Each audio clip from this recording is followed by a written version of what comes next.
Attorney General Merrick Garland is set to testify on his first oversight hearing with the House Judiciary Committee tomorrow. He's expected to face questioning on a myriad of Democrat-imposed crises, including his push to classify concerned parents as domestic terrorists. Joining me now to weigh in is author of Do What You Said You Would Do, Fighting for Freedom in the Swamp, ranking member of the House Judiciary Committee, Ohio Congressman Jim Jordan. You can hear him laughing there. Congressman, welcome back. Garland is turning out to be worse than Eric Holder. He's sicking the FBI on parents who oppose the radical left's hate whitey, critical race teachings and the China virus mandates. How can the Republicans protect parents from educrats who basically label concerned parents as domestic terrorists?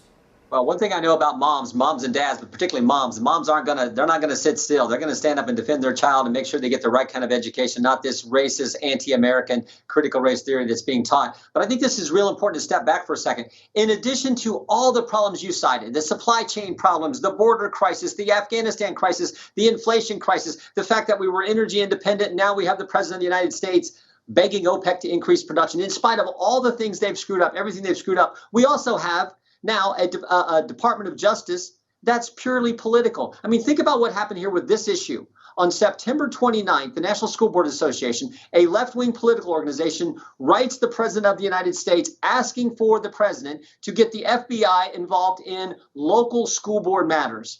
5 days later, October 4th, Merrick Garland, Attorney General of the United States, does just that, sets up a line for communication, line for reporting on parents who are simply going to their school to protect their children from this ridiculous curriculum and stand up for their rights as parents. I mean, I think it raises the fundamental question, who cares more about a kid, the federal government, Joe Biden and Merrick Garland, or moms and dads? So this is what this is about. He will get a lot of questions on that issue tomorrow from Republican members of the Judiciary Committee. Yeah, you asked the question now, who cares more about kids? Well, certainly not this federal government. They're constantly trying to off children. Garland's Department of Injustice is also trying to stop the Texas heartbeat law for a fourth time. Congressman, what is it with these socialist Democrats? They just seem to be jonesing to kill children in the womb. What's the deal? Well, and they're also focused on going after the elected officials who make the law. The Justice Department. Texas passes a good, strong pro-life law. Here comes the Justice Department. Georgia passes a good, strong pro-election integrity law. Here comes the Justice Department. Parents stand up at school board meetings because they're doing what parents are supposed to do, looking out for the best interest of their child.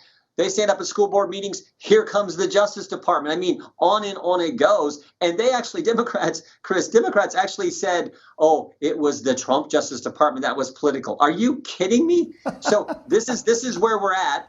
Our job is to raise the right questions, make the right points in tomorrow's hearing. We'll be trying to do that.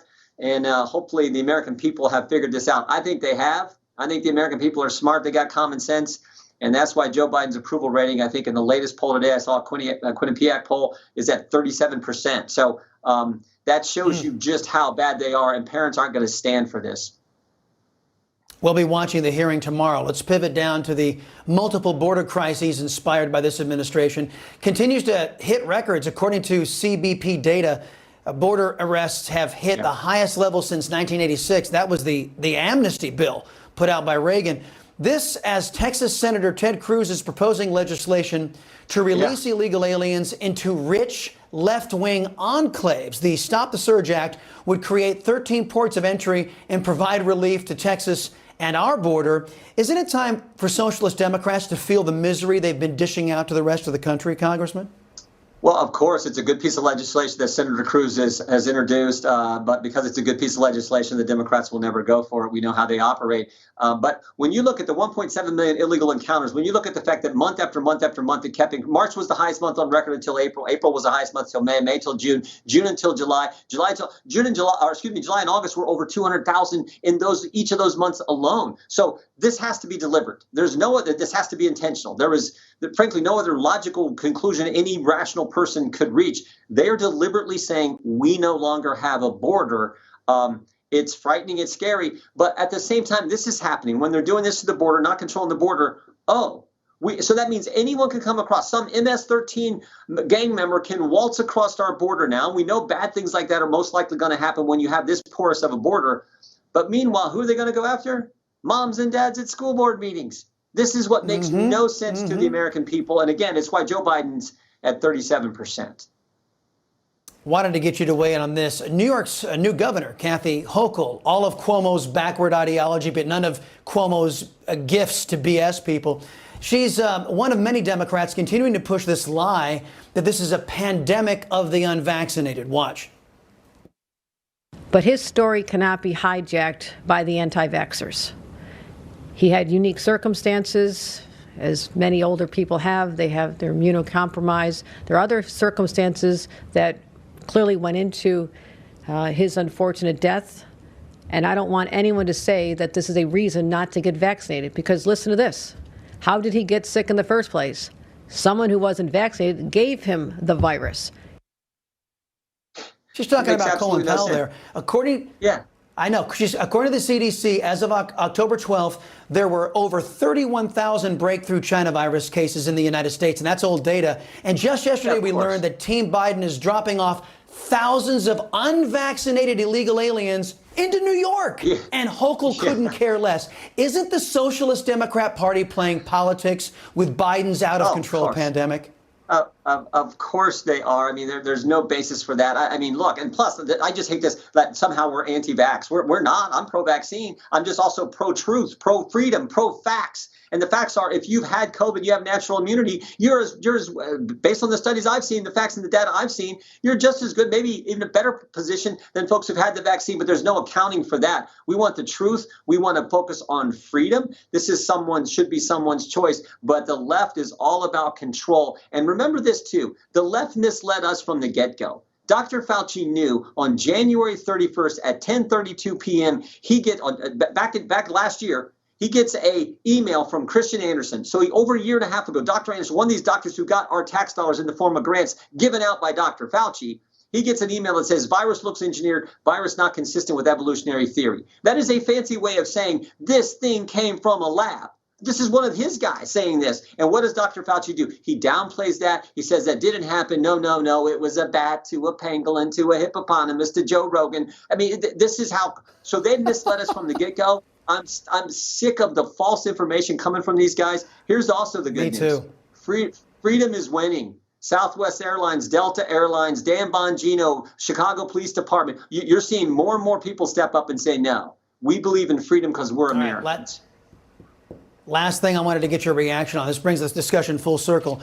Wanted to get your reaction to the Washington Post headline. Check this out. Don't rant about short-staffed stores and supply chain woes trying to lower expectations, or try lowering expectations, it says. Isn't that what best describes the Democrat Socialist Party and their vision for America? Lowered expectations?